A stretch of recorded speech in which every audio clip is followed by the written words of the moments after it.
অন্তরে যা আছে আপনারা যে যে বাধ্য করে তার কথা বইলে দেন না। আপনারা কি করবে বলেন? আপনারা খুন করবে? আপনি প্রায় 80 বছর বাঁচছেন, আর কয় বছরই বা বাঁচবেন? আপনাকে যদি হত্যা করা হয়, কিন্তু সেই রক্তের বিনিময়ে যদি আপনি শহীদদের রক্তের বিনিময়ে নতুন বাংলাদেশ গড়ে যেতে পারেন, আগামী 1000 বছর বাংলাদেশের মানুষ নামাজে প্রার্থনায় আপনার জন্য শুধু দোয়া করবে। প্রধান উপদেষ্টা, আপনাকে বলি, আপনার উপদেষ্টারা সারাক্ষণ জুজুর ভয় দেখায় না? আপনারে বলি, একটু কান দিয়ে শুনেন।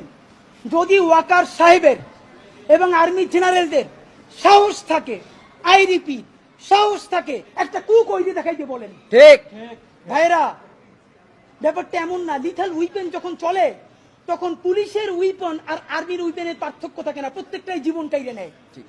এই মাত্র একটা বছর আগে আমাদের হাজারো হাজারো শহীদ যেই গুলিতে শহীদ হয়েছে, এর চেয়ে দামি গুলি তো আর্মি আমাদের উপরে ব্যবহার করতে পারবে না।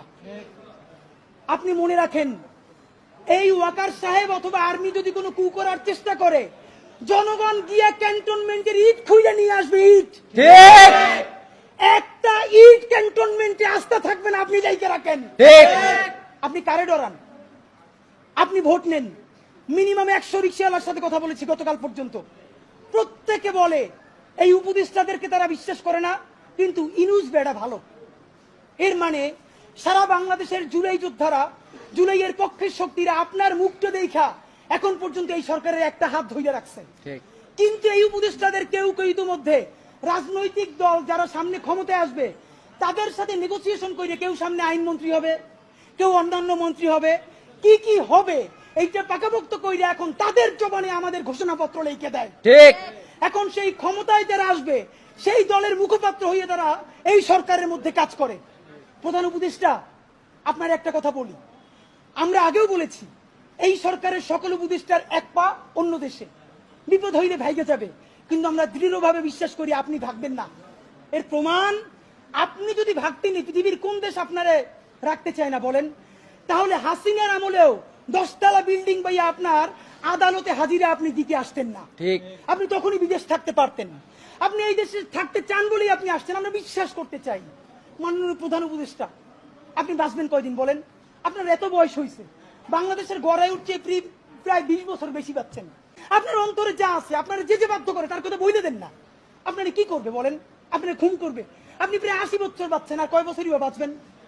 আপনি কি করে?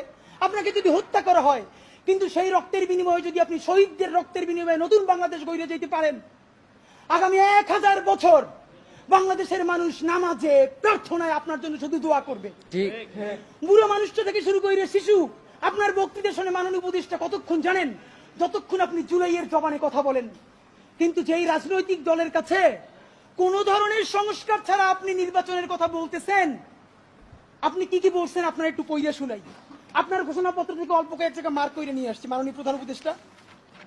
আপনি বলছেন যে সামনের নির্বাচনে, এবারের নির্বাচন যেন আনন্দ উৎসবের দিক থেকে, শান্তি শৃঙ্খলার দিক থেকে, ভোটার উপস্থিতির দিক থেকে, সৌহার্দ্য আন্তরিকতার দিক থেকে দেশের ইতিহাসে স্মরণীয় হয়ে থাকে, এই সকল আয়োজন করা হবে।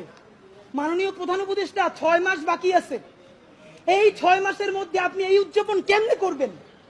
নির্বাচন শুরু হইতে পারে না, এর মধ্যে মানুষকে হত্যা করতেছে রাজনৈতিক দল একটা আরেকটারে।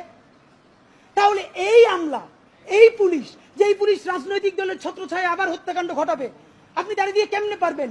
প্লিজ, আপনার এই বৃদ্ধ কাঁধে রাজনৈতিক দলগুলোর বন্দুককে রাখতে দিয়েন না। আপনি না পারলে কুইট করেন, ওরা নিজেরা বুঝে খাক। কিন্তু রাজনৈতিক দলের একমাত্র মুখপাত্র হইয়া বাংলাদেশের মুখপাত্র থেকে আপনি বিদায় নিয়েন না। আপনি নির্বাচনের কথা বলছেন, আমরা খুশি হয়েছি, কিন্তু ইতিহাসের স্মরণীয় নির্বাচন করার রোডম্যাপ কোথায়? বাংলাদেশের রাজনৈতিক দলগুলো আপনার সাথে মিটিং করে সামনে এসে বলে আমরা নির্বাচনের রোডম্যাপ দেখি নাই, আমরা হতাশ। ভিতরে কথা বলার চেষ্টা করলাম, আফসোস, রাজনৈতিক দলগুলো এত বদমাশ কেমনি হয় ভাই?